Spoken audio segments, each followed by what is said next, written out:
え方とか、微妙に違っても分かり合える、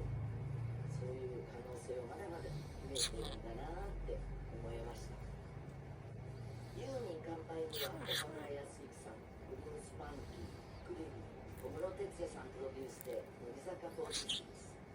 夜遊び、ヨンス、ライムスター、世界的 DJ ニーナ・クラビッツとのコラボ楽曲と、